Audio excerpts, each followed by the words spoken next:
कानपुर को कश्मीर बनाने की कोशिश, बिकरू कांड से भी बड़ा खेल है बेकनगंज का। कौन है कानपुर बवाल का मास्टरमाइंड हयात जफर हाशमी? पीएफआई और शाहीन बाग कनेक्शन सुनकर चौंक जाएंगे। बेकनगंज का बवाल बिकरू कांड से भी बड़ा है। 9 दिन पहले ही लिख दी गई थी कानपुर दहलाने की स्क्रिप्ट। 3 एफआईआर, 36 गिरफ्तार और 1000 अज्ञात पर मुकदमा। अब योगी बताएंगे बवाल का अंजाम बुलडोजर चलेगा।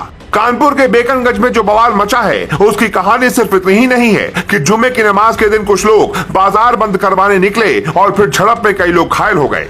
पुलिस ने कई बवालियों को गिरफ्तार किया है, बल्कि इसकी कहानी इतनी बड़ी है कि आपको बिकरू कांड भी छोटा नजर आएगा। बिकरू से करीब 40 किलोमीटर दूर बेकनगंज पड़ता है, जहां के कुछ पत्थरबाजों ने कानपुर को कश्मीर बनाने की साजिश रची। मौके पर पुलिस पहुंची तो उस पर भी हमला कर दिया, लेकिन योगी राज में पुलिस किसी से नहीं डरती। 5 घंटे में पुलिस ने ऐसा कंट्रोल किया कि कोई भी बवाली सड़क पर फिर नहीं दिखा। जो भी दिखा उसे या तो पुलिस उठा ले गई या फिर वो खुद भाग गया। अब तक 3 एफआईआर दर्ज हुई हैं, 36 लोग गिरफ्तार हुए हैं और 1000 अज्ञात लोगों के खिलाफ केस दर्ज हो चुका है। पुलिस बुलडोजर चलाने की भी तैयारी में है। कानपुर पुलिस कमिश्नर विजय सिंह मीणा ने जानकारी दी है कि कानपुर हिंसा के एक आरोपी को चिन्हित करके उसके खिलाफ कार्रवाई की जा रही है। आरोपियों पर गैंगस्टर एक्ट के तहत कार्रवाई हो रही है। इसके साथ ही उनकी संपत्ति पर बुलडोजर चलेगा। योगी सरकार को पूरे मामले की रिपोर्ट भेज दी गई है। परेड चौराहा से लेकर मूलगंज चौराहा और पेचबाग, नई सड़क, इफ्तिखाराबाद, बकर मंडी समेत आसपास के इलाकों में पुलिस ने पूरी रात गश्त की।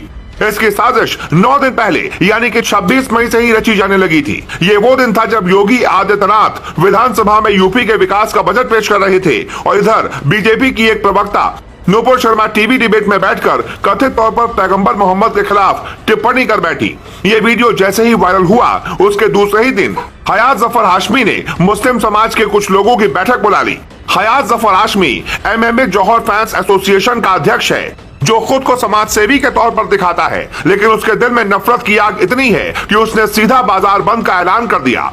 कानपुर को दहलाने की साजिश यहीं से शुरू हुई। 27 मई को नूपुर शर्मा के खिलाफ पोस्टर लगे और 28 मई को हयात जफर ने जेल भरो आंदोलन का आह्वान कर दिया, जिसका समर्थन करने के लिए 30 मई को फिर बैठक बुलाई गई। जब हयात जफर को लगा कि अब मामला गर्म हो चुका है तो उसने कहा कि 5 जून तक बंद और जेल भरो आंदोलन दोनों टाल दो, लेकिन वो जानता था कि एक बार जब नफरत की हवा फैल जाती है तो उसे प्यार में नहीं बदला जा सकता।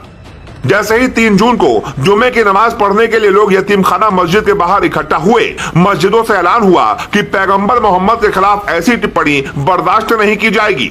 लोग प्रदर्शन करना चाह रहे थे, लेकिन पुलिस ने अनुमति नहीं दी तो सीधा सड़कों पर उतर आए और वहीं से प्लानिंग शुरू हो गई।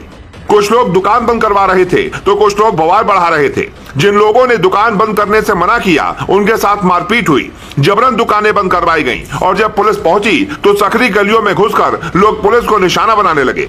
शुरू में तो पुलिस समझ ही नहीं पाई कि पत्थर आ कहां से रहे हैं, लेकिन फिर 12 थानों की पुलिस और जिले के डीएम, एसपी सबने मोर्चा संभाला तो 5 घंटे में कई बवाली पकड़े गए और कई भाग गए, जिनकी तलाश अब भी पुलिस कर रही है। उसी में से एक है हयात जफर हाशमी। ये वही हाशमी है जिसके बारे में कहा जा रहा है कि कानपुर डीएम ऑफिस के सामने इसने अपनी मां बहनों को आत्मदाह के लिए उकसाया था, जिसके बाद उनकी जान चली गई थी। जब सीएए और एनआरसी के खिलाफ शाहीन बाग में धरना हुआ उसमें भी यही शामिल रहा था।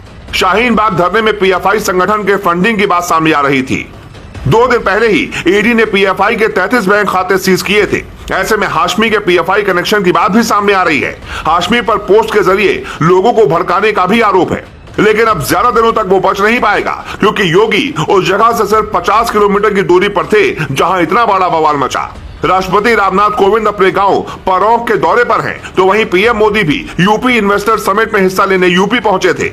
इतने बड़े लोगों के होने के बावजूद इलाके में ये बवाल कैसे मच गया, इसकी जांच योगी जरूर करवाएंगे, क्योंकि वो गुस्से से इस कदर लाल हैं कि उन्होंने कह दिया है कि गैंगस्टर एक्ट लगाओ और जेल में डालो, फिर जांच कर पूरी रिपोर्ट पहुंचाओ कि कैसे और क्यों इतना बड़ा बवाल मच गया। खुफिया इनपुट पर भी सवाल उठ रहे हैं कि राष्ट्रपति और प्रधानमंत्री के मंच से इतनी दूरी पर इतने बड़े बवाल को अंजाम दिए जाने की जानकारी क्या खुफिया विभाग के पास नहीं थी? हो सकता है कई अधिकारी भी नपें और उन लोगों की हवा खराब हो जाए जिन्होंने लापरवाही बरती। फिलहाल कानपुर में कार्रवाई के साथ साथ शांति और सद्भावना की जरूरत